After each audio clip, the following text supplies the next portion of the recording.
When it comes to motorcycle racing, the marque MV Agusta is an Italian company with a racing heritage that's as rich and tasty as my neighbor's fettuccine. During the glory days of the 50s, 60s, and early 70s, MV Agusta dominated the European road racing scene, with riders with names like Surtees, Halewood, Reed, and of course the legendary Agostini, all in scoring over 35 world championships. Fast forward now to behold one of the brand's newest road racing inspired weapons, the sleek F4. At the heart of this machine is a fuel-injected, radial-valved 998cc inline 4. But it's the eye candy that truly impresses. The fully adjustable 50mm Marsacci fork with its monster radial monoblock Brembos.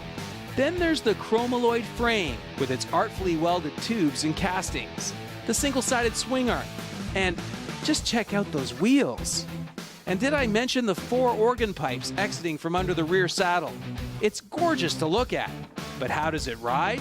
Well, that's just what we asked road racing journalist Colin Fraser and longtime full-time professional road racer Steve Walker. I have ridden MVs in the past, and I enjoyed them a lot. They're a lot of fun. They have a lot of personality. They can be a little bit raucous, a little bit, I don't want to say unfinished, but a little rough around the edges. So I was hoping that the bikes had kept their personality, hadn't become a universal style type sport bike, but maybe a little more polished. And I would say this bike nicely splits the difference. So right away it's pretty refined. What really stood out for me initially is I remember these bikes being fairly peaky with the power up high. This thing has incredible torque and pretty good power delivery. It's a little bit bumpy down low, but at 4,000 or 5,000 RPM, this thing runs great, and you can do that in the tight turns. And of course, this is a bike that's not really well suited to a tight track, the one we're using today here on the Nelson track at Shannonville.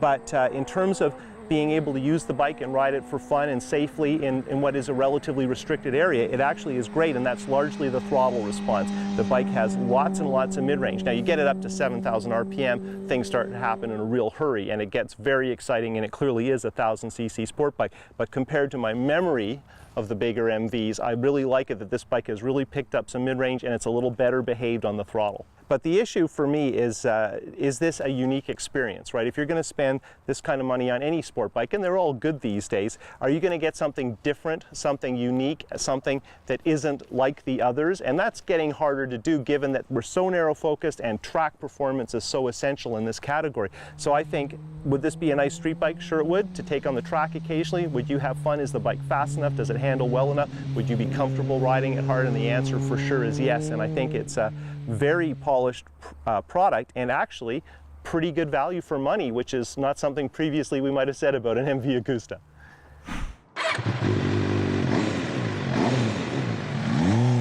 I've been racing the open road BMW S1000RR for the past 2 years, so I'm pretty familiar with that bike. One thing about this bike is it's a very compact feel. It's got a wicked induction noise. It's you want to hear that over and over again. Very quiet exhaust note though, so your neighbors aren't going to hate you. The riding position is very compact, a little more compact than what I'm used to. The brakes are great. Between the rotor and pad compound, they got it right. The brakes are perfect from the first time you pull them to the time they're warmed up. Didn't feel any different at all. And the power is very good. The power is supposed to be 180 horsepower. It didn't quite have the hit that I was used to on my race bike, but it's got very good power.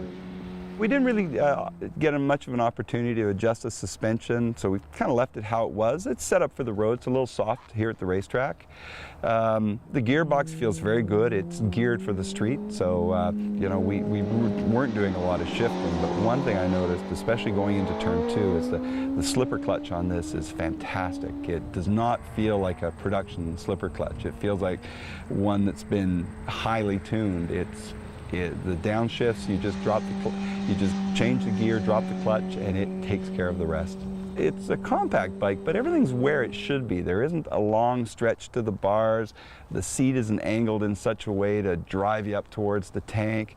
The foot pegs are actually in a very good position. I don't know if I'd want to go across Canada on it in 5 days, maybe a little longer. After a few laps, I would say that it's a beautiful bike to look at. This is one that you could sit in your garage and just stare at for a long time.